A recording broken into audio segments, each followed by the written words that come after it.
Hello বন্ধুরা, আসসালামু আলাইকুম। তো গ্রামীণ পরিবেশে ভিন্ন কিছু দেখলে সেটা একটু ভিডিও করে রাখছি। এখন যেটা আপনাদের সাথে শেয়ার করার মতো মনে হচ্ছে সেটাই আপনাদের সাথে শেয়ার করছি। তো তেমন একটা জিনিস গ্রামের মধ্যে, এখন শীতকাল, ডিসেম্বরের দিক, জানুয়ারির দিক, তো মাহফিল হবেই। এখন মাহফিল একটা হতে গেলে দেখা যায় আশেপাশে একটা মেলার মতো আয়োজন বসে যায়। তো আমরাও হাঁটতে হাঁটতে যখন যাচ্ছিলাম একটা গ্রামের পাশ দিয়ে, তো শুনলাম যে এখানে মাহফিল হচ্ছে, তার মানে এখানে মেলা হবে। তো সেই মেলা থেকে এরকম বাবল ফুলানোর বেশ ২টা কিনেছিলাম। এরপর আর তেমন কিছু কিনি নাই। কিন্তু এখানে আরেকটা জিনিস ভালো লাগলো, সেটা হচ্ছে যে গ্রামীণ পরিবেশে আপনার ছোটোখাটো ব্যাপার বা ছোটোখাটো কোনো বিষয় থাকলে সেখানে একটা মেলার আয়োজন বসে যায়।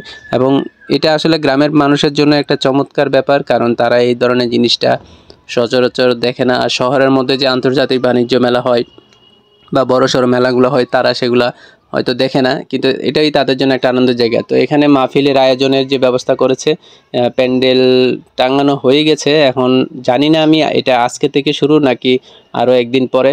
তো আমরা যেহেতু বিকেলবেলা হাঁটতে বেরিয়েছি, আবার সন্ধ্যার মধ্যে বাসায় চলে যেতে হবে, তাই ওইখানে আর ততটা দাঁড়াই নাই। তা আমরা একটা ফুচকার দোকানে গেলাম। তো শহরের মতোই এখানে খুব সুন্দরভাবেই ফুচকাটা ডেকোরেশন করে দিয়েছে। আর এখানে এই ফুচকাটার দাম 50 টাকা এবং এখানে দিচ্ছে 9 পিস। তো অনেকটা শহরের মতোই দাম রেট সেটাই। তা আমরা এখানে অর্ডার করেছিলাম একটা ফুচকা এবং একটা চটপটি। তা আমি আর মিশকাতের আম্মু খেয়েছি চটপটিটা, আর বাকি যারা ছিল তাদেরকে বলেছি আপনারা ফুচকাটা খান। তো এখানে খেতে খেতে আরেকটা জিনিস আপনাদের সাথে শেয়ার করি। সেটা হচ্ছে এই দোকানদারের সাথে একটু কথাবার্তা হয়েছে এবং দোকানদারের আন্তরিকতা এবং ওনাদের চিন্তা ভাবনাগুলো আমার সাথে শেয়ার করেছে। আমি সেটা আপনাদের সাথে বলবো। আর চিন্তা ভাবনা বলতে ওরা কী ভাবে বা কী ধরে কী করে, ওদের অনুভূতি যা আছে মানে ইচ্ছা মতো বলছে। তো সব কথা তো আর এখানে ব্লগের মধ্যে বলা যাবে না, কারণ এটা ওনার ব্যক্তিগত ব্যাপারও হয়ে যায়। তো আমরা একটা সময় খেতে খেতে দেখলাম যে টেস্টটা আসলে শহরে যে খাই, ঝাল হয়, টক হয়, ততটা আসে নাই।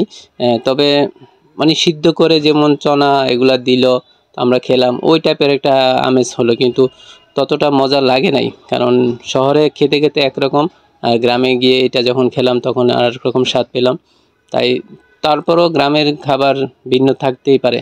তা আমার ভিডিও করা দেখে উনি একটু নাড়াচাড়া করে বলে, নেন এটাও ভিডিও করেন। তা আমিও ভাবলাম থাক, উনি যখন আগ্রহ দেখাচ্ছে আমিও ওনার এটা দেখে। তো ওনাকে জিজ্ঞেস করলাম যে এই নলি এটা কত? তো উনি বললো যে এখানে এটা আপনাকে একটা নলি দেওয়া হবে, তারপরে কিছু ঝুল দেওয়া হবে, এরকম করে সব কিছু মিলে এটার দাম হবে 150 টাকা। তাই আমি বললাম ধন্যবাদ আপনি ভিডিওতে দেখার জন্য। তো উনি ভাবছে আমি ছবি তুলতেছি, তারপরেও উনি আমার ক্যামেরার সামনে একটু আসলো। এরপর আমরা সেখান থেকে চলে আসলাম।